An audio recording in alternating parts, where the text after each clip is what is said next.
அனைவருக்கும் வணக்கம். இன்னைக்கு நம்ம பார்க்க போகிறது எழுத்தாளர் ஜெயமோகன் சார் எழுதின பலிக்கல் அப்படின்னு ஒரு சிறுகதையை பார்க்க போகிறோம். அதுக்கு முன்னாடி என்னுடைய சேனலில் இது வரைக்கும் சப்ஸ்கிரைப் பண்ணாதவங்க சப்ஸ்கிரைப் பண்ணுங்கள், லைக் கமெண்ட் ஷேர் பண்ணுங்கள். வாங்க இந்த சிறுகதையை பார்ப்போம். அதாவது நம்ம செய்கிற பாவம் நம்மளோட போயிடுமா? இல்லை, நாம் செய்கிற பாவம் நம்மளோட போகாது. நம்ம குடும்பத்தை பாதிக்கும், நம்ம தலைமுறையை பாதிக்கும், நம்ம வம்சத்தையே கம்ப்ளீட்டாக நாசம் பண்ணிடும் அப்படின்றாரு ஜெயமோகன் இந்த கதையில். அந்த கதையை அவர் எப்படி எழுதியிருக்காரோ அதே மாதிரி நான் ஸ்டார்ட் பண்ணி சொல்லிகிட்டே வரேன், ட்ரை பண்ணுறேன். நான் ஃபஸ்ட் எடுத்தோன்னே ஒரு வீடு, அந்த வீட்டுக்கு வாசலில் ஆடிட்டர் அஷ்டமூர்த்தி அப்படின்றவர் பேப்பர் படிச்சுட்டு உட்காந்துருக்காரு. அந்த நேரம் பார்த்து கதவு திறந்துன்னு உள்ள ஒருத்தர் வராரு.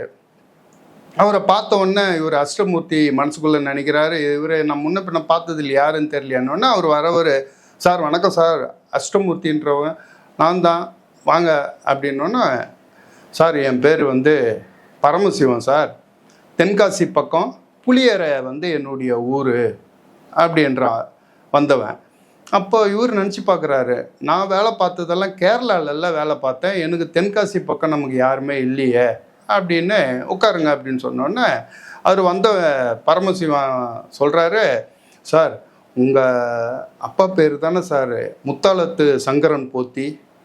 ஆமாம் எங்கள் அப்பா தான். சொல்லுங்கள் என்ன விஷயம்னா? இல்லை சார், அவர்கிட்ட கொஞ்சம் பேச வேண்டியது இருக்குது. அப்படியா, உங்களுக்கு எப்படி அவரை தெரியும்?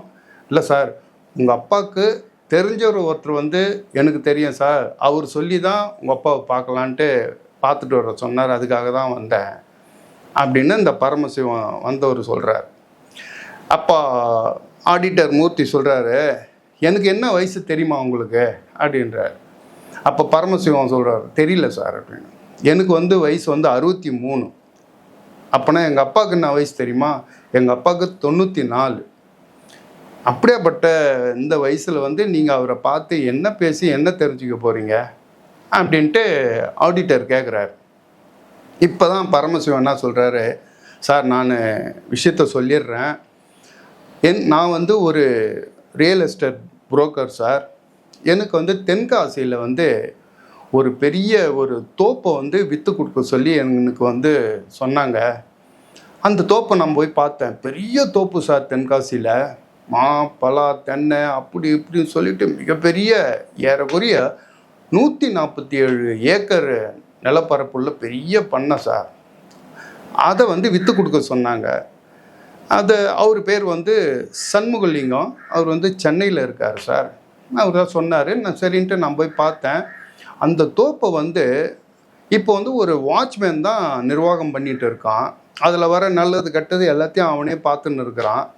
எதையும் சென்னையில் இருக்கிற சண்முகலிங்கம் கண்டுக்கிறது கிடையாது, எதையும் கேட்குறதும் கிடையாது. இப்போ அதை விற்று கொடுன்னோடனே நான் பார்த்தேன், இந்த 147 ஏக்கர்னால் ஏறக்குறைய 15-20 கோடி போகும்.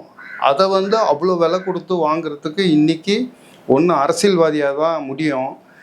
நம்ம அரசியல்வாதிக்கு இந்த தோப்பை விற்றோம்னா காசு வாங்குறது ரொம்ப கஷ்டம்.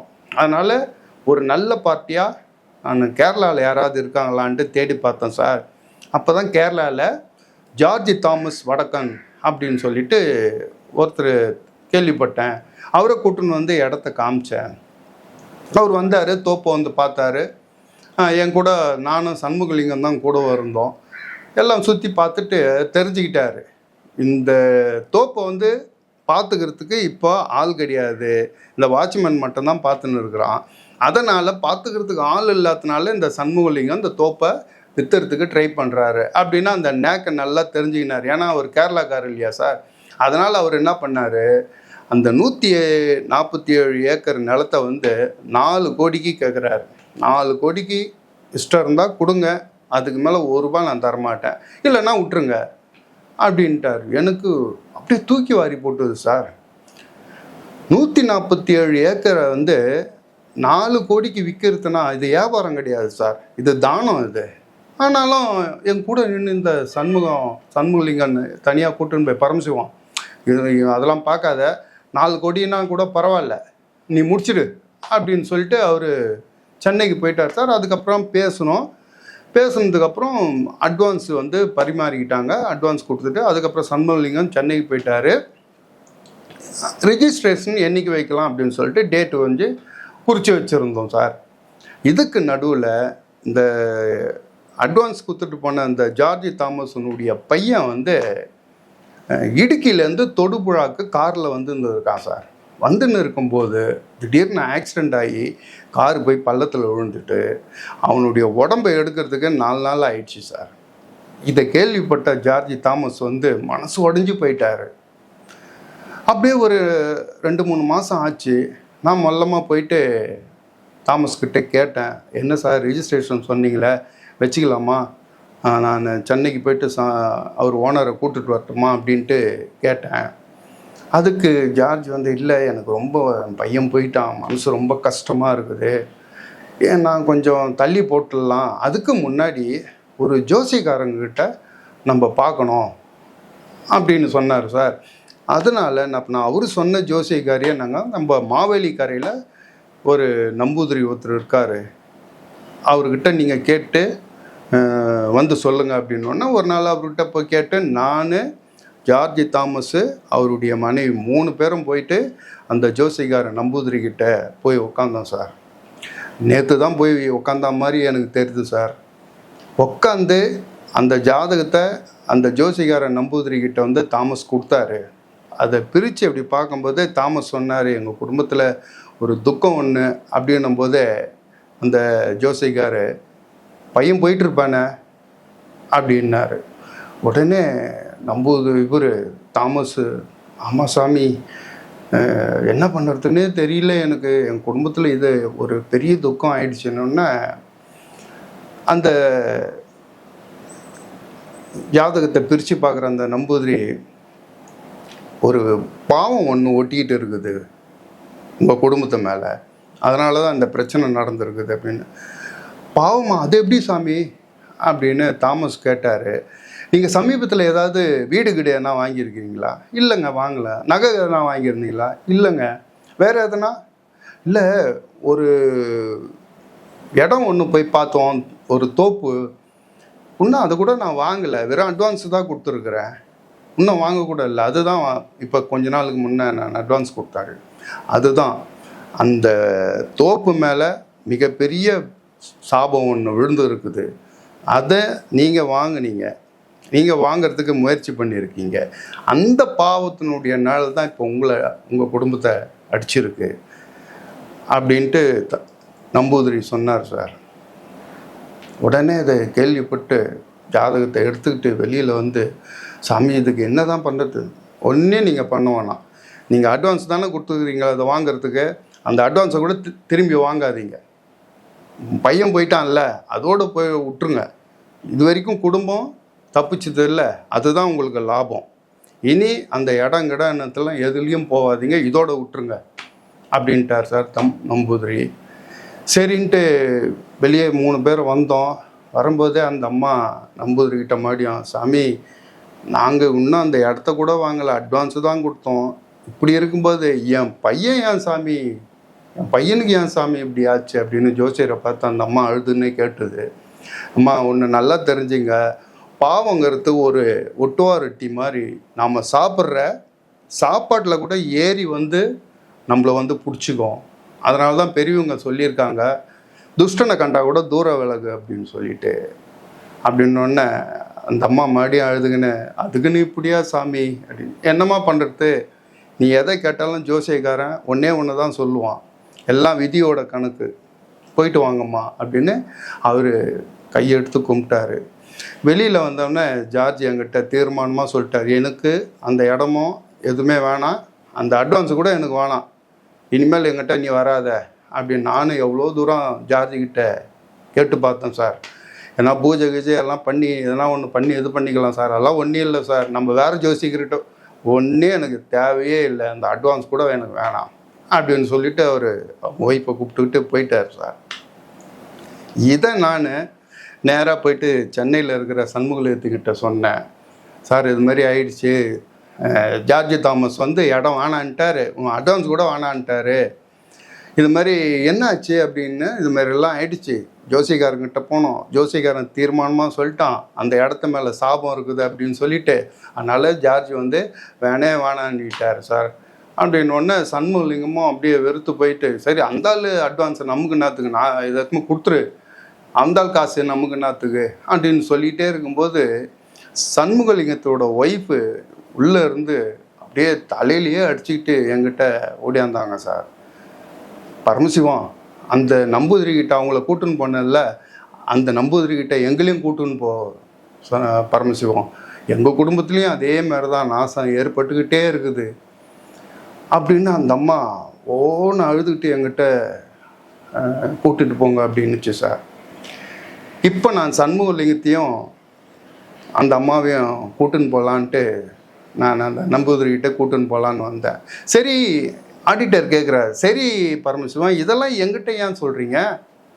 நான்லாம் இப்போ ஆடிட்டிங்க அது இந்த தோப்பு சம்பந்தம் அது இதெல்லாம் நான் பண்ணுறது கிடையாது, இதையே என்கிட்ட சொல்கிறீங்க அப்படின்னொடனே பரமசிவம் இப்போ என்ன சொல்கிறாரு, சார் ஒரே நிமிஷம் சார், ஒரு ஓரமாக எல்லாம் கதையும் சொல்லிட்டு வரேன், அப்போ தான் உங்களுக்கு புரியும் அப்படின்னு சொல்லிட்டு சண்முகலிங்கத்தையும் அவர் மனைவியும் அதே நம்பூதிரிக்கிட்ட, ஜோசிகார் நம்பூதிரிக்கிட்ட கூட்டுன்னு போனோம் சார்.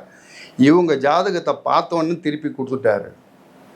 உங்கள் குடும்பத்தில் குலசாபம் படிஞ்சு இருக்குது, அந்த சாபம் தான் உன் குடும்பத்தை விரட்டி விரட்டி அடிச்சுக்கிட்டு இருக்குது, அது முடிகிற வரைக்கும் இந்த உன் தலைமுறை நிற்காது சாமி, இதுக்கு என்ன தான் விடிவு காலம் அப்படின்னு அந்த அம்மா அழுதுகிட்டே கேட்டுது. இதுக்கு விடிவு காலம்லாம் ஒன்றும் கிடையாதும்மா, நீ என்ன பண்ணணும், யாரால் பாதிக்கப்பட்டானா அந்த பாதிக்கப்பட்டவங்க இருப்பாங்க, அவங்க கொடுத்த சாபம் தான் அவங்களை அடிக்குது, அந்த பாதிக்கப்பட்டவன் காலில் போய் விழுங்க, அவன் மன்னிப்பு கொடுத்துட்டான்னு வச்சுக்கோ, உனக்கு வந்து மன்னிப்பு உண்டு. ஐயோ அவங்களாம் இருக்காங்களா இல்லை வருஷக்கணக்காக சாமி அப்படின்னு அவனுடைய தலைமுறை இருக்கலாம், அவனுடைய வாரிசு இருக்கல்ல, அந்த வாரிசுக்கிட்ட போய் காலில் விழுங்க, அந்த வாரிசு மன்னிச்சா கூட பூர்வீகமே மன்னிச்சா மாதிரிமா அப்படின்ட்டு நம்பூதிரி சொல்லிட்டார் சார்.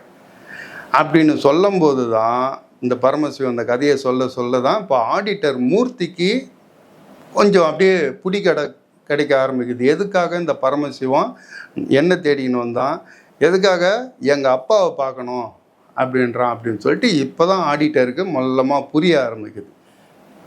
அப்போ தான் பரமசிவம் சொல்கிறாரு, சார் உங்கள் அப்பா சங்கரன் போத்தி வந்து கோயிலில் வந்து பூஜாரியாக இருந்தார்ல சார். ஆமாம், அந்த கோயிலினுடைய எக்ஸிக்யூட்டிவ் ஆஃபீஸராக இருந்தவர் தான் இந்த சண்முகலிங்கத்தினுடைய அப்பா நம்பியா பிள்ளை சார். நம்பியா பிள்ளையினுடைய குடும்பம் தான் இது.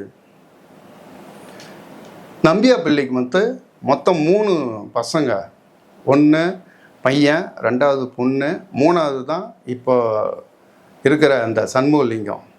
முதல் பையன் வந்து மாடியிலேருந்து கீழே வந்து இறந்து போயிட்டான். அவருடைய மனைவி இப்போ எங்கே இருக்கிறாங்கன்னு தெரில. அவருடைய பையன் வந்து எல்லாமே சென்னையில் தான் இவங்க செட்டில் ஆனவங்க. அந்த பையன் போய் சோழவரத்தில் இருக்கிற ஏரியில் குளிக்கும்போது அவன் சேத்தில் மாட்டிக்கின்னு அவன் செத்து போயிட்டான். 2வது பொண்ணு, அந்த பொண்ணும் அவனுடைய குடும்பமும் இப்போ கிடையாது, அந்த குடும்பமும் அழிஞ்சே போச்சு. 3வது தான் சார் இந்த சண்முகலிங்கம். இந்த சண்முகலிங்கத்துக்கு ஒரு பொண்ணு, 2 பையன். முதல் பொண்ணு வந்து பிரசவத்துக்கு அட்மிட் பண்ணுறாங்க, பிரசவிச்சுட்டு என்ன பண்ணுறா அவள் செத்து போயிட்டா. 2வது 2 பசங்க, அதில் ஒரு பையன் ஆக்சிடெண்ட் ஆகிட்டான். இதை என்கிட்ட சண்முகலிங்கம் என்கிட்ட எல்லாம் கதையும் அவங்க குடும்பத்தை பற்றி சொன்னார் சார். கடைசியில் என் கையை பிடிச்சிட்டு அழுதார் சார். நான் கல்யாணம் பண்ணியிருக்கக்கூடாது பரமசிவம், நான் கல்யாணம் பண்ணாத இருந்தால் என் சன்னதியோடு தான் அழிஞ்சு போயிருக்கோம், மற்றவங்களாவது தப்பிச்சிருப்பாங்க, நான் தெரியாத பண்ணிட்டேன் அப்படின்னு என் கையை பிடிச்சிட்டு அழுதார். இவங்க அப்பா நம்பியா பிள்ளை வந்து 70 வயசில் இறந்து போகிறாரு. 70 வயசில் இவர் இறந்து போகும்போது தான் இவர் சண்முகலிங்கத்துக்கிட்ட கூப்பிட்டு என்ன நடந்ததுன்னு அப்போ தான் அவர் சொல்லியிருக்காரு. காரணம், அந்த சண்முகலிங்கத்தினுடைய அப்பா நம்பியா பிள்ளைக்கு 70 வயசில் சாகும்போது பயங்கரமான சீக்கு, பிஸ்டுலான்னு ஒரு சீக்கு சார். நடந்து போனார்னா பீ ஒழிக்கிட்டே இருக்குமா, அப்படியாப்பட்ட சீக்கு. அவர் சீக்கு வந்து கதறி, 17 வருஷமாக கழுவில் ஏற்றி உட்கார வச்சுருக்குதுடா, கடவுள் என்னை நான் பண்ண பாவத்துக்கு தண்டிச்சிட்டான்டா அப்படின்னு சொல்லிட்டு சண்முகலிங்கத்துக்கிட்ட கதறி அழுதுருக்காரு. அப்போ தான் சண்முகலிங்கத்துக்கே இந்த விஷயம் வந்து தெரிய வருது. அவர் சொல்லிட்டு இறந்து போயிட்டார். இப்போ சண்முகலிங்கம் அவருடைய மனைவியும் இப்போ இவங்க பாதிக்கப்பட்ட வாரிசு இல்லை பாதிக்கப்பட்டவரோ இருக்காங்களா அப்படின்னு சொல்லிட்டு என்கிட்ட கொடுத்து தேட சொன்னாங்க சார். நானும் எல்லா இடத்துலையும் தேடி பார்த்தேன். உங்கள் அப்பா இப்போ வந்து உயிராக இருக்கிறதுக்கு வாய்ப்பு இல்லை, இறந்துட்டு இருப்பார் அப்படின்னு தான் நானும் நினச்சேன். அப்புறம் கொஞ்சம் கொஞ்சமாக தேடி பார்த்து நீங்கள் வந்து போஸ்ட் ஆஃபீஸில் பென்ஷன் வாங்குறது வந்து திருவனந்தபுரத்தில்னு கேள்விப்பட்டேன். திருவனந்தபுரத்தில் போயிட்டு நீங்கள் பென்ஷன் வாங்குகிற ஆஃபீஸில் வீட்டு அட்ரஸை வாங்கிக்கின்னு தான் இதோ இப்போ உங்கள்கிட்ட வந்து இவ்வளோ கதையும் சொல்லிகிட்டு இருக்கிறேன் சார். சரி, இவ்வளோ கதையும் நீங்கள் என்கிட்ட சொன்னீங்க, இதுக்கெல்லாம் உங்களுக்கு நீ எதுக்குங்க இவ்வளோ இன்ட்ரெஸ்ட்டு? நீங்கள் ஏன் இவ்வளோ தூரம் பண்ணுறீங்க? ஒன்றும் இல்லை சார், என்ன நீ கண்டுபிடிச்சி அவங்க அட்ரஸ் என்ன எது பண்ணாலும் அதுக்கு உண்டான செலவை நான் கொடுத்துட்றேன்னு சொல்லிட்டாங்க சார் சண்முகலிங்கம். அதுக்கு கமிஷனும் போட்டு கொடுக்குறேன் அப்படின்னு சொல்லியிருக்காங்க. எனக்கும் ஒரு வாழ்க்கை இருக்குல்ல சார். அதே நேரத்தில் வாழ்க்கை மட்டும் இல்லை சார், அந்த சண்முகலிங்கத்தையும் அவங்களுடைய குடும்பத்தையும் நினச்சா எனக்கு அவ்வளோ பரிதாபமாக இருக்குது சார். அப்படியேப்பட்ட ஒரு குடும்பம் வந்து மேற்கொண்டு எதுவும் ஆகக்கூடாது இல்லை சார். அதுக்காகவும் தான் தேடி உங்களை தேடியும் உங்கள் அப்பாவை தேடியும் வந்திருக்கேன் சார் அப்படின்ட்டு சொல்கிறாரு.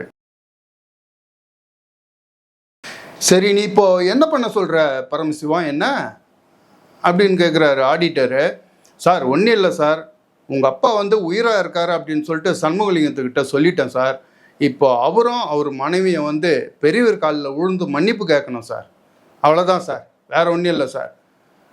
இப்போ ஆடிட்டரு மூர்த்தி கொஞ்ச நேரம் அப்படியே யோசிக்கிறாரு. யோசிச்சுட்டு, சரி பரமசிவம், நீங்கள் முதல்ல அப்பா வந்து பாருங்கள், அவர் என்ன கண்டிஷனில் இருக்காருன்னு நீங்கள் முதல்ல வந்து பாருங்கள் அப்படின்னு சொல்லிட்டு அவங்க அப்பா இருக்கிற ரூமுக்கு பரமசிவத்தை கூட்டின்னு போகிறார். இந்த ரூமில் உள்ள நுழையும் போதே அவங்க அப்பா இருக்கிற ரூமில் ஒரே டெட்டால் வாசனை, அந்த ஆஸ்பத்திரி நெடி, இதை அப்படியே ஒரே இந்த ரூமுக்குள்ளே அவங்க அப்பாவை பார்க்குறதுக்கு ஆடிட்டரே உள்ளே போக மாட்டாராம். அவங்க அப்பா அந்த வீட்டில் ஏறக்குறைய 30-35 வருஷமாக இருக்கார். சுமார் கொஞ்ச நேரம் தான் போய் அவங்க அப்பாவை போய் பார்க்குறத ஆடிட்டர். அடிக்கடி அவரே போக மாட்டாராம். ஒரு ஆம்பளை நர்ஸை ஒன்று டெய்லி பார்த்துக்கிறதுக்கு வச்சுருக்காரு. அவன் பேர் ஜான்னு. நைட்டில் வந்து ஒரு வயசான கிழவி ஒன்று நைட்டில் வந்து அப்பா கூட வந்து படுத்துக்கும். இதுதான் அவங்க அப்பா இன்றைக்கி வரைக்கும் உயிரோடு இருந்துக்கிறதுக்கு காரணம்.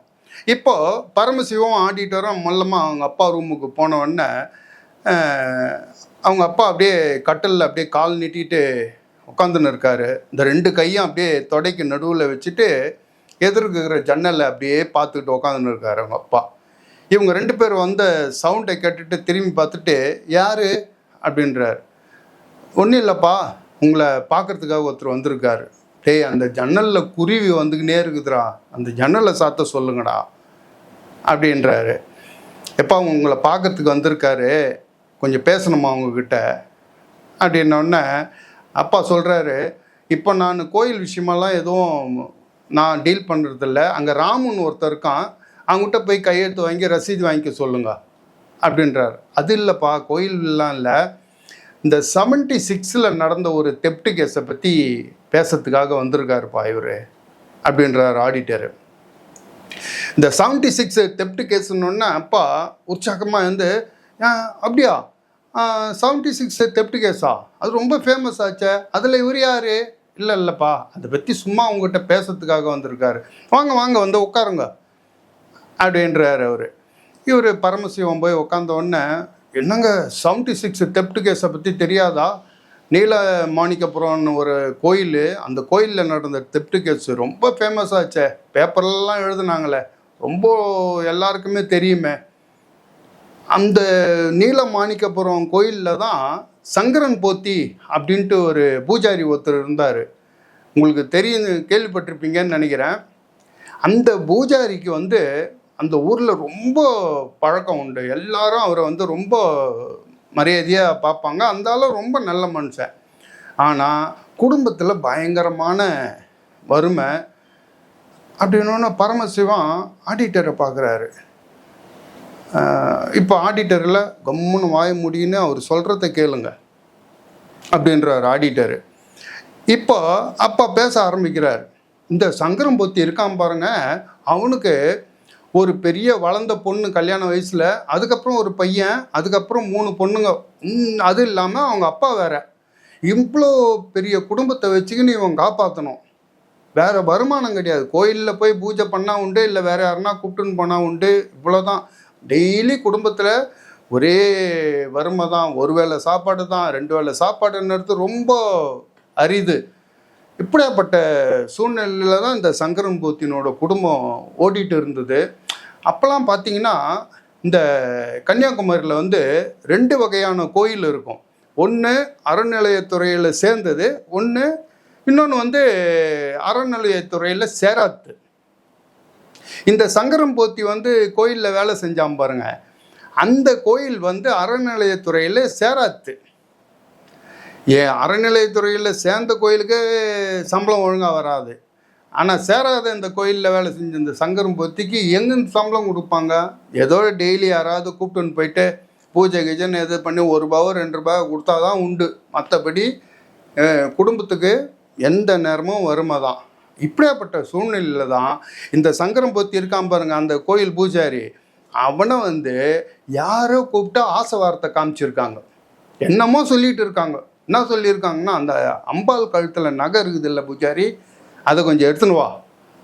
அப்புறம் கோயில் சிலைலாம் இருக்குதுல்ல, அது உன்னால் எடுத்து கொடு அப்படின்னு எவனோ ஆசை வார்த்தை காமிச்சிருக்கான். காமிச்சவொடனே இந்த சங்கரன் போத்தி என்ன பண்ணியிருக்கான், கோயில் சொத்தில் கையை வச்சுட்டான். இதனால் என்னாச்சு, நான் வந்து அப்போது அந்த சுசீந்திரம் உள்பட ஒரு 8 கோயிலுக்கு நான் வந்து அப்போ வந்து எக்ஸிக்யூட்டிவ் ஆஃபீஸராக இருந்தேன். நான் தான் இந்த திருட்டை கண்டுபிடிச்சி இந்த சங்கரன் போத்தி இருக்கான் பாருங்க, அவனை கையும் களவுமாக நான் தான் பிடிச்சி போலீஸில் ஒப்படைச்சி அவனுக்கு 10 வருஷம் நான் ஜெயில் தண்டனை வாங்கி கொடுத்தேன். சும்மா விட முடியுமா? கோயில் சொத்தை கையை வச்சா சும்மா விட்டுருவாங்களா? படாத பாடுபட்டான் அவன் ஜெயிலில். டேய் கொஞ்சம் தண்ணி இருந்தால் கொடுங்கடா அப்படின்றாரு அப்பா. உடனே அந்த ஜான் என்ன பண்ணுறான், கொஞ்சம் தண்ணியை எடுத்துன்னு வந்து கொடுத்தோன்னே அந்த தண்ணியை அப்படியே நடுங்கும் கை, அப்படியே மல்லமாக குடிக்கிறார். இவர் ஆடிட்டர் மல்லமாக பரமசிவத்தை வாங்க போகலாம் அப்படின்ட்டு வெளியில் கூப்பிட்டுட்டு வந்துடுறார். பார்த்தீங்கல்ல, இதுதான் எங்கள் அப்பாவுடைய நிலைமை. இவர் வந்து எங்கள் அப்பா இப்போது அவருடைய மனசால் அவர் வந்து சங்கரன் போத்தி இல்லைன்னு நினைக்கிறார். சார் அப்போ இவர் சங்கரன் போத்தி இல்லையா சார்? அப்போ ஏங்க இவர் தாங்க சங்கரன் போத்தி, ஆனால் இவர் மனசால் இவர் சங்கரன் போத்தி இல்லை அப்படின்னு நினைக்கிறார். அவர் மனசுக்குள்ள அவர் வந்து வேற யாராவா நினைக்கிறார். அதுதான் இப்போ பிரச்சனையே. எங்ககிட்ட இவர் வரும்போதே இப்படி தான் வந்தார். 77 ஜெயிலுக்கு போனார். 88 வெளியில் வந்தார். ஏறக்குறைய 12 வருஷம். இவருக்கு 10 வருஷம் ஜெயில் தண்டனை கொடுத்தாங்க. ஏறக்குறைய 12 வருஷம் ஜெயிலில் இருந்தார். சார் எதுவும் நீங்கள் அப்பீல் கிப்பில் எதுவும் எப்படிங்க? இவர் பாட்டும் ஜெயிலுக்கு போயிட்டார். எங்கள் குடும்பமே நடுத்தறிவுக்கு வந்துடுச்சு. நாங்கள் எங்கே இவரை வந்து கேஸுக்கு எதிர்த்து நின்று இது பண்ணுறது? எங்கள் குடும்பமே வந்து ஊரில் வந்து யாரும் எங்களுக்கு வந்து உதவி பண்ணுறதுக்கு யாரும் கிடையாது. பிராமணங்களை கண்டாலே அந்த ஊரில் ஆகாது. இப்படியாப்பட்ட சூழ்நிலையில் நாங்கள் எப்படி போய் கேஸை போடுறது? எங்களுக்கு யார் வந்து உதவுவாங்க? இந்த ஊரில் இருக்கிறவங்களுக்கு எல்லாருக்கும் நல்லா தெரியும் எங்கள் அப்பா திருடல அப்படின்ட்டு நல்லா தெரியும். அந்த ஊரில் இருக்கிற அந்த எக்ஸிக்யூட்டிவ் ஆஃபீஸராக அந்த சங்கரன் அழகிய நம்பியா பிள்ளை தான் திருடினவன் அப்படின்ட்டு நல்லா தெரியும். ஆனாலும் யாரும் எங்கள் அப்பாவுக்கு உதவி பண்ணவே இல்லை. ஜட்ஜுக்கே தெரியும், போலீஸுக்கு தெரியும், எல்லாரும் எங்கள் அப்பாவுக்கு எதிராக சாட்சி சொன்னாங்க. ஒன்று சொல்கிறேன் பரமசிவம், கோயில் சொத்தில் கை வைக்காத குடும்பமே ஊரில் கிடையாது. ஆனால் எல்லாருக்கும் மனசாட்சிக்கு உறுத்துது. அதனால் என்ன பண்ணாங்க, ஊரில் இருக்கிற எல்லாரும் சேர்ந்து அவங்க சமூகத்தில் முடிவு எடுக்கிறது தானே அந்த முடிவு, எல்லாம் சேர்ந்து எங்கள் அப்பாவை பலி கொடுத்துட்டாங்க. எங்கள் அப்பாவை பலிக்கல்லில் உட்கார வச்சு அவங்க எங்கள் அப்பாவை பலி கொடுத்து தலையை வெட்டிட்டாங்க. வேறு வழி இல்லை. என் குடும்பத்தையே அப்படியே நடு ரோட்டில் விட்டு அவர் வந்து 10 வருஷம் ஜெயிலுக்கு போயிட்டார். என் குடும்பம் நடுவில் நின்றுது.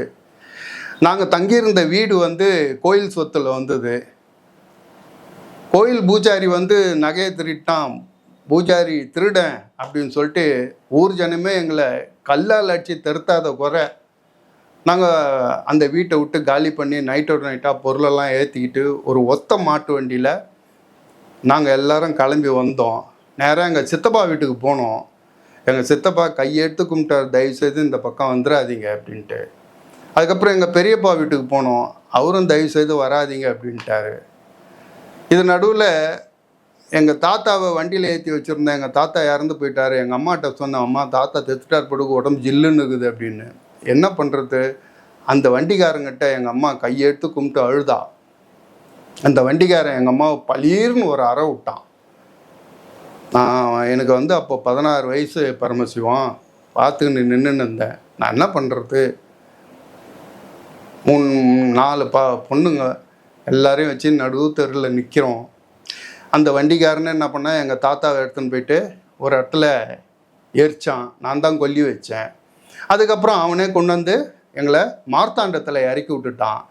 அங்கேருந்து திருவனந்தபுரம் போகிறதுக்கு பஸ்ஸுக்கு டிக்கெட்டு காசும் கொடுத்தான். நாங்கள் அங்கேருந்து திருவனந்தபுரம் வந்தோம். திருவனந்தபுரத்தில் வந்து ஒரு மடத்தினுடைய திண்ணையில் 8 நாள் உட்காந்துன்னு இருந்தோம். அந்த மடத்துக்கு பக்கத்தில் ஒரு ஹோட்டல் ஒன்று இருந்தது பரமசிவம். அந்த ஹோட்டலில் தான் எங்கள் அம்மா போய் வேலைக்கு சேர்ந்தா. அந்த ஹோட்டலு முதலாளிக்கு தான் எங்கள் அம்மா கீப்பாக இருந்தா. அந்த ஹோட்டலில் தான் நான் 1 வருஷம் தட்டு தூக்கினேன். அதுக்கப்புறம் நான் 11வது படிச்சிருந்தேன். அந்த மார்க்கை வச்சு எனக்கு திருவனந்தபுரம் போஸ்ட் ஆஃபீஸில் வந்து வேலை கிடச்சிது.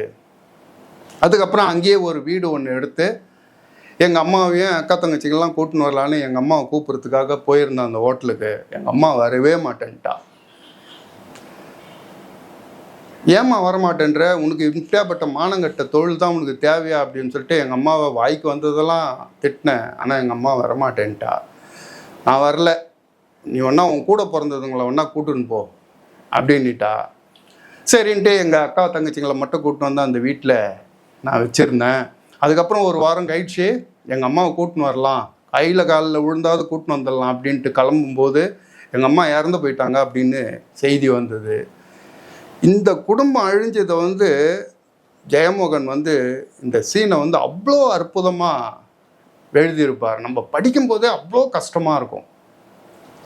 அதுக்கப்புறம் நான் கஷ்டப்பட்டு ஆடிட்டிங் படித்தேன் பரமசிவம். ஆடிட்டிங் படித்து அதுக்கப்புறம் எங்கள் பெரிய அக்காவுக்கு 29 வயசில் கல்யாணம் பண்ணி வச்சேன். அதுக்கப்புறம் என் தங்கச்சிங்களுக்கு கல்யாணம் பண்ணேன். அதுக்கப்புறம் நான் கல்யாணம் பண்ணேன். என்னுடைய குடும்பம் இந்தமாரி கதிக்காலாகி இப்போ இன்ன தேதிக்கு இப்படி உக்காந்துட்டு இருக்குது. சார், இது நடுவில் நீங்கள் உங்கள் அப்பாவை போய் ஜெயிலெல்லாம் போய் பார்க்கவே இல்லையா யாருமே அப்படின்னு. நாங்கள் இருந்த நிலைமையில் நாங்கள் எங்கே அவரை போய் பார்க்கறது? அப்பயே அவரை மறந்துட்டோம். ஏறக்குறைய அவர் செத்துட்டாருன்னு நினச்சிட்டோம் நாங்கள். காரணம் வந்து இந்த சமூகத்தில் இப்படி தான் நடக்கும், இந்த பிராமணர்களுக்கு இப்படி தான் நடக்கும்னு விதி பரமசிவம். அது எங்களுக்கு நடந்தது.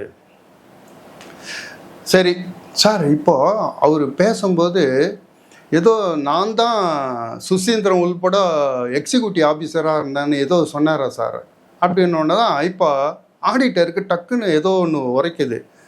ஓஹோ, இப்போ அவர் வந்து சங்கரன் போத்தி இல்லை அப்படின்னா இப்போ அவர் வந்து தன்னை வந்து அழகிய நமியா பிள்ளையா நினச்சிட்டு இருக்கிறார் பரமசிவம். நானே இப்போ தான் கவனித்தேன் அப்படின்றார் ஆடிட்டர்.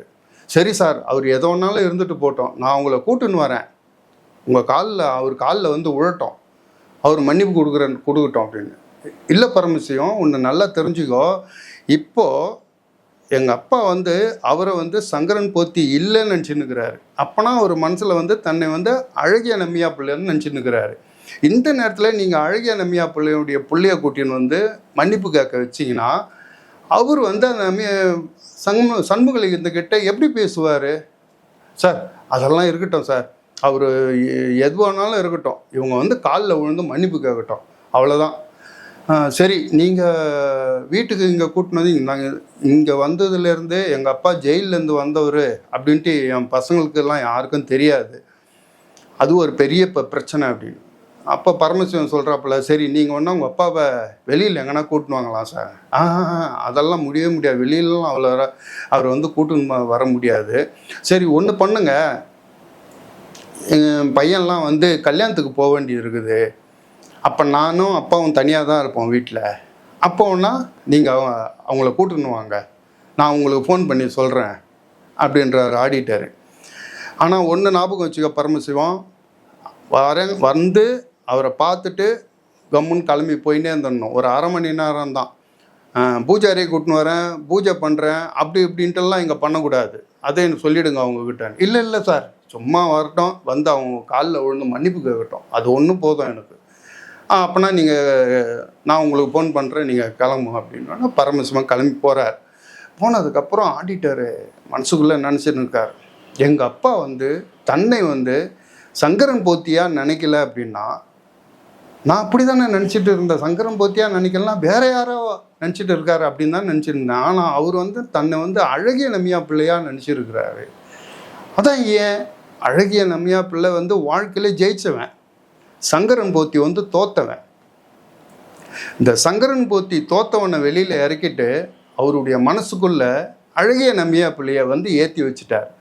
அவர் மனசில் அந்த அழகிய நம்பியா பிள்ளைய ஏற்றி வச்சதுனால தான் அவரால் அந்த 10 வருஷம் ஜெயில் தண்டனையை வந்து அவரால் தாங்க முடிஞ்சுது அப்படின்னு சொல்லிட்டு இவர் ஆடிட்டர் மனசுக்குள்ளே ஏதோ நினச்சிக்கிட்டு, சரி நம்ம போய் அப்பா கிட்ட கொஞ்சம் பேசி பார்க்கலாம். அப்பா கிட்ட அடிக்கடி இவர் போகிறது கிடையாது. ஆனால் அதுக்கப்புறம் ஒரு 2 டைம் போய் உள்ளே போய் பார்க்குறாரு. அப்பா யார், அப்பா உங்ககிட்ட சொல்லுப்பா, இந்த குறி வருதுப்பா ஜன்னலில் இருந்து, அதை கொஞ்சம் சொல்லுப்பா. சொல்கிறேன்ப்பா அப்படின்ட்டு ஆடிட்டர் மொல்லமாக அப்பா பக்கத்தில் உட்காந்து, அப்பா ஜெயிலில் நீங்கள் சங்கரன் போத்தியை பார்த்துருக்கீங்களா அப்படின்னு கேட்குறாரு.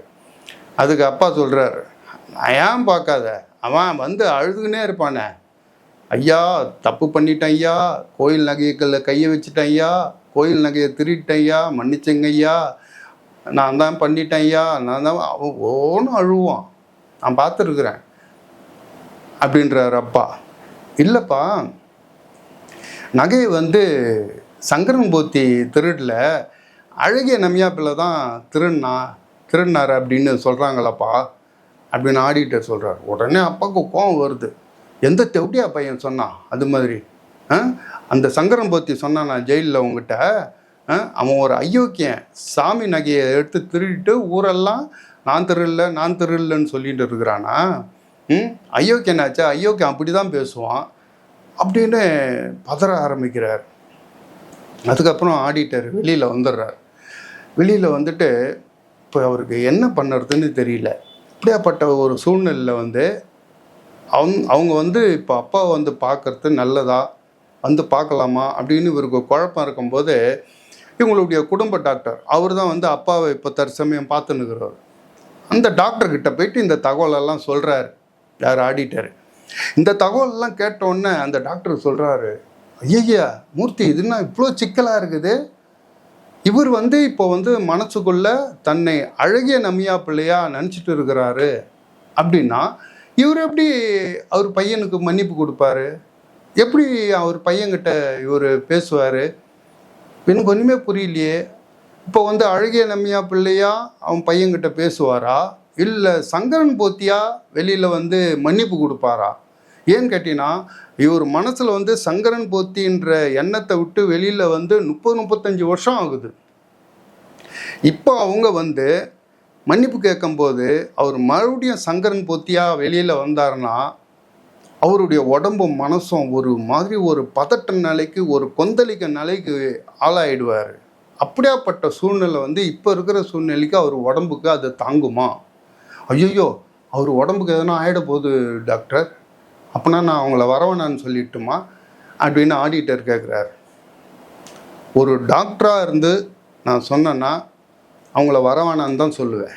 காரணம், இவர் மனசுக்குள்ளே இப்போ அவர் அழகிய நம்பியா பிள்ளையா நினச்சிருந்தாலும் அவர் ஆழ் மனசில் அந்த சங்கரன் போத்தின்ற ஜீவம் உட்காந்துன்னு இருக்குது. இவங்க வந்து பார்க்கும்போது அது கண்டிப்பாக வெளியில் வந்து இவங்களுக்கு மன்னிப்பு கொடுக்கும்போது ஒரு மாதிரி பதற்றமான சூழ்நிலை ஏற்பட்டு அவர் உயிருக்கே ஆபத்து வந்தாலும் வாய்ப்பு இருக்குது அப்படின்றாரு டாக்டர். அப்படின்னா அவங்க வரவை நான் சொல்லிடுறேன் டாக்டர். இல்லை மூர்த்தி, இன்னொன்று வகையில் பார்க்கணும். அவர் மனசில் எங்கேயோ ஒரு ஆழ் மனசில் அந்த சங்கரன் போத்தி உட்காந்துக்கிற ஒரு ஜெயிலில் இருக்கிற மாதிரி உள்ளே உட்காந்துன்னுக்கிறாரு. இப்படியாப்பட்ட ஒரு தருணத்துக்காக அவர் காத்துன்னு இருக்கிறாரோ அப்படின்ட்டு எனக்கு தோணுது. அதனால் அவங்க வந்து பார்க்கட்டும் அப்படின்ட்டு தான் நான் சொல்லுவேன். அவங்க வந்து பார்த்துட்டு அவர் மனசில் இருக்கிற அந்த ஆத்மாவை நம்ம வெளியில் அனுப்பலாமே. அது சிறப்பட்டு இருக்குதே, அதை வந்து அடைச்சி வச்சிருக்கிறதுக்கு தடை பண்ணுறதுக்கும் நமக்கு உரிமை இல்லை மூர்த்தி அப்படின்ற டாக்டர். அப்போ நீங்கள் என்ன தான் சொல்கிறீங்க டாக்டர், எனக்கு எரிச்சலாக இருக்குது சொல்லுங்க. நீ டாக்டராக சொன்னேன்னா அவங்க வந்து வரக்கூடாது அப்படின்னு சொல்லுவேன். ஆனால் மனுஷனாக சொன்னேன்னா அவங்க வந்து பார்க்கட்டும் அப்படின்னு சொல்கிறேன். அவங்க வந்து பார்க்கறதுனால அவருக்கு உயிருக்கு ஆபத்து ஏற்பட்டாலும் பரவாயில்ல. அவர் ஏறக்குறைய 100 வயசை நெருங்கின்னு இருக்கார். இறந்து போனாலும் பரவாயில்ல, விடுங்க, சந்தோஷமாக போகட்டுமே, அப்படி தான் நான் சொல்லுவேன். அப்படின்னு ஆடிட்டர் சொல்கிறார், என் மனசுக்கு இதெல்லாம் சரியில்லை, பேசாமல் ஒரு ஜோசியரை பார்க்கலாமா அப்படின்னு. அப்போ டாக்டர் சொல்கிறார், நானும் அது மனசில் தான் நினச்சேன், சரி நீங்கள் ஒன்றா ஒரு ஜோசியரை போய் பாருங்கள் அப்படின்ற டாக்டர். நீங்களும் வாங்க அப்படின்னு. நான் எதுக்கு, இல்லை வாங்க 2 பேரும் போகலாம் அப்படின்னு சொல்லிவிட்டு இவங்களுக்கு குடும்ப ஜோசியர், என் பையனுக்கு இப்போ கல்யாணம் பண்ணும்போதெல்லாம் ஜோசியரை தான் போய் பார்ப்பாராம் ஆடிட்டர். அந்த ஜோசியர்கிட்ட போய் டாக்டரும் ஆடிட்டரும் போகிறாங்க. அந்த ஜோசியர் வந்து ஒரு பழங்கால வீட்டில் நம்ம 100 வருஷத்துக்கு முன்னே உள்ளே நுழைஞ்சிட்டா மாதிரி இருக்கும். அவர் வீட்டில் போய் இவங்க உட்காரும்போது அந்த நம்பூதிரி அந்தாள் ஜோசிகார் அவர்கிட்ட போய் எல்லா விஷயத்தையும் இவர் ஆடிட்டர் சொல்கிறார். அந்த விஷயத்த அந்த நம்பூதிரி கேட்குறாரு. அந்த ஜோசியர் அவர் எப்படி உட்காந்து கேட்டார் அப்படின்றத ஜெயமோகன் எழுதியிருப்பார். தாமரை இலை மணக்கட்டை மேலே பத்மாசனத்தில் அமர்ந்து கொண்டு அவருடைய வலக்கை சுட்டு விரலை மண் மீது தொட்டபடி கண்ணை தாழ்த்தி கொண்டு கேட்டிருந்தார் அப்படின்னு எழுதியிருப்பார். சூப்பரான இடம் அது. எல்லாத்தையும் கேட்குற அந்த ஜோசியர் என்ன கதைன்னா சொல்லுவார், தலை நிமித்து, இதில் ஒன்றும் பிரச்சனை கிடையாது, அவங்க வந்து தாராளமாக சந்திக்கிட்டோம். அவங்க சந்திக்கிறதுனால உங்கள் அப்பாவுக்கு ஏதாவது உடம்பு சரியில்லாமல் இறந்து போகிற சூழ்நிலை ஏற்பட்டதுன்னு வச்சுங்க, பரவாயில்ல விட்டுருங்க, அவர் ஏறக்குறைய 100 வயசு கிட்ட வந்துட்டார், இனிமேல் அவருக்கு ஒன்றும் எதுவும் இல்லை, அவருக்கு ஃப்ரீடமாக ஒரு இயற்கையாக அவருக்கு வந்து ஒரு சுதந்திரத்தை கொடுத்துருங்க. அவர் மனசில் இருக்கிற அந்த உள் மனசில் இருக்கிற அந்த சங்கரம் பற்றி தாராளமாக வெளியில் போட்டோம், எனக்கு அதான் தோணுது அப்படின்றார். இப்போ 2 பேரும் வெளியில் வந்து நான் ஆடிட்டருக்கு மனசுக்கு ஒரு திருப்தியாக இருக்குது. அப்போ தான் டாக்டர் சொல்கிறார். டாக்டர் சொன்னார்னு வச்சுங்க, ஒரு விஷயத்த சொல்லும்போது முடிவை உங்ககிட்ட விட்டுருவார். இதே நீங்கள் ஜோசிக்காரங்கிட்ட வந்து இப்போ கேட்டீங்க இல்லை, ஜோசிக்காரன் அப்படி கிடையாது, அவன் முடிவு எடுத்துட்டு உங்ககிட்ட கொடுப்பான். எது நடந்தாலும் விதி தான், விதி மேலே கையை காமிச்சிருவோம். ஆனால் டாக்டருங்க அப்படி இல்லை, நாங்கள் சொன்ன சொல்லுக்கு டாக்டருங்க பொறுப்பு ஏற்றுக்கணும். இதுதான் ஜோசியத்துக்கும் டாக்டருக்கும் உள்ள வித்தியாசம். சரி வாங்க நம்ம வீட்டுக்கு போகலாம் அப்படின்னு சொல்லிட்டு இவங்க கிளம்பி வந்து பரமசிவத்துக்கு ஃபோன் பண்ணி அவங்க 2 பேரையும் வர சொல்லிடுறார். அன்றைக்கி நீங்களும் வாங்க டாக்டர் அப்படின்றார் ஆடிட்டர். நான் எதுக்கு மூர்த்தின்னு, இல்லை நீங்களும் வாங்க அப்படின்னு சொல்லிவிட்டு இவங்க 2 பேரும் வீட்டு வாசலில் உட்காந்துக்கிறாங்க. இப்போ பரமசிவமும் சண்முகலிங்கமும் அவங்க ஒய்ஃபும் காரில் வந்து இறங்குறாங்க. கார் வந்து நின்ன உடனே அது உள்ளே இருந்து பரமசிவம் கையெடுத்து கும்பிட்டுக்கிட்டே உள்ளே வராப்பில் வந்துட்டு ஆடிட்டர்கிட்ட, சார் வணக்கம் சார் அப்படின்னு. வணக்கம் பரமசிவம், வந்துட்டாங்க சார். அப்போ ஆடிட்டர் இவர் டாக்டரு அப்படின்னு. சரி வணக்கம் சார் அப்படின்றார். அப்புறம் பரமசிவம் மல்லமா, சார் ஒரே ஒரு விஷயம் சார். சொல்லு பரமசிவம், நீங்கள் வெளியில் வந்து அவங்க 2 பேரையும் வாங்கன்னு ஒரு வார்த்தை கூப்பிடுங்க சார் அப்படின்றார் பரமசிவம். இப்போ ஆடிட்டர் வெளியில் வர்றதுக்கும் அவங்க காரை விட்டு வெளியில் வந்து, இப்போ ஏன் பரமசிவம் வந்து நீங்கள் வாங்க ஒரு வார்த்தை அப்படின்னு கூப்பிடு அப்படின்றாருன்னா, இந்த குடும்பம் வந்து இந்த குடும்பத்தால் பாதிக்கப்பட்டிருக்குது. மனசுக்குள்ளே 2 பேருக்குள்ளே ஒரு நெருடல் இருக்கும். அதனால தான் பரமசிவன் சொல்கிறேன், நீங்கள் வந்து ஒரு வார்த்தை வான்னு கூப்பிடுங்க சார் அப்படின்னு. இப்போ சண்முகலிங்கமும் அவங்க ஒய்ஃபும் கை குப்பிக்கிட்டே உள்ளே வராங்க. உள்ளே வந்தோன்னா ஆடிட்டர், வாங்க உள்ளே வாங்க அப்படின்னு கூப்பிட்டுட்டு 2 பேரையும் உள்ளே வந்து உட்கார வைக்கிறாரு. எல்லாரும் கல்யாணத்துக்கு போயிட்டாங்க. பரமசிவன் சொல்லியிருப்பாருன்னு நினைக்கிறேன். டீ எதுனா அப்படின்னு. உடனே பரமசிவம் இல்லை சார் டீலாம் வேணாம், அவங்க வரும்போதே மயக்கம் வர மாதிரி ஆயிடுச்சு அவங்களுக்கு, வரும்போது டீ சாப்பிட்டு தான் வந்தோம். சரி, பரமசிவம் எல்லா விஷயத்தையும் சொல்லியிருப்பாருன்னு நினைக்கிறேன் உங்ககிட்ட. இப்போ அப்பா இருக்கிற நிலைமைக்கு அப்போ சண்முகலிங்கம் சொல்கிறார், தெரியுது சார், எனக்கு எல்லாம் தெரியுது சார், ஒன்றும் இல்லை சார், உங்கள் அப்பா காலில் விழுந்து ஒரு மன்னிப்பு கேட்கணும் சார் நான் அப்படின்னு சண்முகலிங்கம் அழ ஆரம்பிச்சிடுறாரு. சரி வாங்க உள்ளே போகலாம் அப்படின்னு சொல்லிட்டு ஆடிட்டரு, டாக்டரு, சண்முகலிங்கம், அவருடைய ஒய்ஃபு, பரமசிவம் உள்ளே போகிறாங்க. அப்பாவுடைய ரூமுக்கு போகிறாங்க. உள்ளே போனவுடனே அப்பா அதே மாதிரி ஜன்னலை பார்த்து உக்காந்துக்கிறாரு. காலை நீட்டிக்கிட்டு 2 கையும் தொடைக்கு நடுவில் வச்சுட்டு அப்படியே உட்காண்ட்ருக்காரு. அப்பா அப்படின்றார் ஆடிட்டார். என்னப்பா அப்படின்னு. உங்களை பார்க்குறதுக்காக வந்திருக்காங்கப்பா. அப்படியா, என்ன பார்க்குறதுக்கெல்லாம் ஒன்றும் இல்லைப்பா, ஏதாவது கோயில்னா ராமு போய் பார்க்க சொல்லுங்கள், ராமுக்கிட்ட சீட்டு வாங்கிக்கணும்னு சொல்லி எல்லாம் அங்கே தான், இங்கே எதுவும் நான் பண்ணுறதில்லை அப்படின்னு. அது இல்லைப்பா, இவர் அழகிய நமியா பிள்ளையோடைய மகன்பா, உங்களை பார்க்கறதுக்காக வந்திருக்காரு. உடனே அப்பா கண் அப்படியே சுருக்கிட்டு யாரு அப்படின்னு பார்க்குறாரு. உடனே அழகிய நமியா பிள்ளை சாமி அப்படின்ட்டு அப்படியே போய் குப்புற அப்படியே அப்பாவுடைய காலில் அப்படியே விழுறாரு.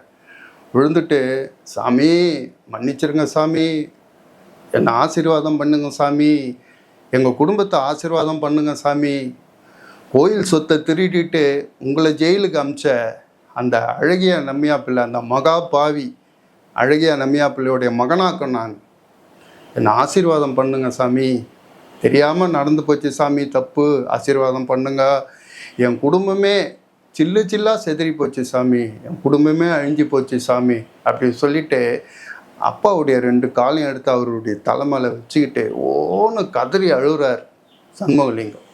அவருடைய அழுக, அந்த அலறல் சுற்றி நின்று இருந்தவங்கள அப்படியே நெஞ்ச பிசைகிற மாதிரி இருந்தது. கண்கலங்கி அவங்களும் அழுதாங்க அப்படின்னு எழுதியிருப்பார் ஜெயமோகன். இப்போ அப்பா அப்படியே பார்க்குறாரு. பார்த்துட்டு தொடைக்கு நடுவில் இருக்கிற அந்த கையை அப்படியே மெலிசாக கை ஆடுது. அந்த ஆடுற கையை அப்படியே எடுத்து சண்முகலிங்கம் தலையில் வச்சு, விட்றா, எல்லாம் நடந்து போனது, எல்லாம் சின்ன பசங்க, எனக்கு எல்லாம் ஒன்று தான்டா, விட்றா அப்படின்னு சொல்லிட்டு சண்முகலிங்கம் தலைமையில் அப்படி வச்சு ஆசீர்வாதம் பண்ணுறார். சாமி ஆசீர்வாதம் பண்ணுங்க சாமி, என் குடும்பம் நல்லா இருக்கணும்னு ஆசீர்வாதம் பண்ணுங்க, எங்கள் குடும்பத்துக்கு எந்த தோஷமும் வரக்கூடாது, என் பிள்ளைங்களுக்கு எந்த தோஷம் வரக்கூடாதுன்னு ஆசீர்வாதம் பண்ணுங்க சாமி அப்படின்னு சொல்லிட்டு சண்முகலிங்கம் அப்படியே கையேந்தி பிச்சை எடுக்கிற மாதிரி கையேந்தி நின்றார்.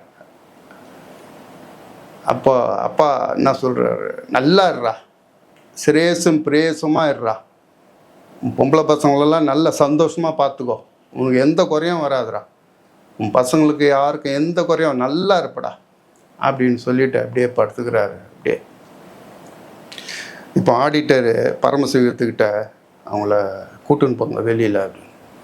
இப்போ பரமசிவம் அவங்க 2 பேரையும், அந்த அம்மா அப்படியே தரையில் விழுந்து அப்படியே அழுது அப்படியே மயக்கடிச்சு விழுந்த மாதிரி அழுதுன்னு இருக்குது அந்த அம்மா. அந்த அம்மாவும் மொல்லமாக எழுப்பி சண்முகலிங்கத்தை 2 பேரும் வெளியில் பண்ணால் ஹாலில் உட்கார வைக்கிறாங்க. இப்போ பரமசிவம் ஆடிட்டர்கிட்ட சொல்கிறார், சார் நாங்கள் கிளம்புறோம் சார், இனிமேல் இங்கே இருக்க வேணாம் சார், பெரியவர் மிகப்பெரிய மன்னிப்பை கொடுத்துட்டார் சார், எங்களுக்கு அது போதும் சார், நாங்கள் கிளம்புறோம் சார், இனிமேல் இங்கே இருக்க வேணாம் சார் அப்படின்றார் பரமசிவம். உடனே ஆடிட்டரு சரி கிளம்புங்க அப்படின்னு சொல்லிட்டு டாக்டரும் அவரும் எழுந்து நின்று அவங்கள வழி அமுச்சு வைக்கிறாங்க. அப்போ அவங்க காரில் ஏறி உக்காந்துன்னு எல்லாரும் கிளம்பி போயிடுறாங்க. இப்போ ஆடிட்டரும் டாக்டரும் 2 பேர் மட்டும் உக்காந்துன்னு இருக்காங்க. இப்போ உக்காந்துன்னு இருக்கும்போது டாக்டர் ஒரு கேள்வி கேட்குறாரு, மூர்த்தி எனக்கு ஒரு டவுட்டு மூர்த்தி அப்படின்னு சொல்லிட்டு டாக்டர் ஆடிட்டர்கிட்ட கேட்குறார். ஆடிட்டர் உடனே என்ன டாக்டர் டவுட்டு உங்களுக்கு அப்படின்னு கேட்குறாரு. இப்போ டாக்டர் கேட்குறாரு, ஆமாம் இப்போ உங்கள் அப்பா வாயில் பேசுனது அழகிய நமியா பிள்ளையா சங்கன் போத்தியா 2 பேரில் யார் இப்போ வந்தது அப்படின்னு டாக்டர் கேட்குறாரு. கேட்ட உடனே இவர் ஆடிட்டு இருக்கு, அப்படியே தூக்கி வாரி போடுது.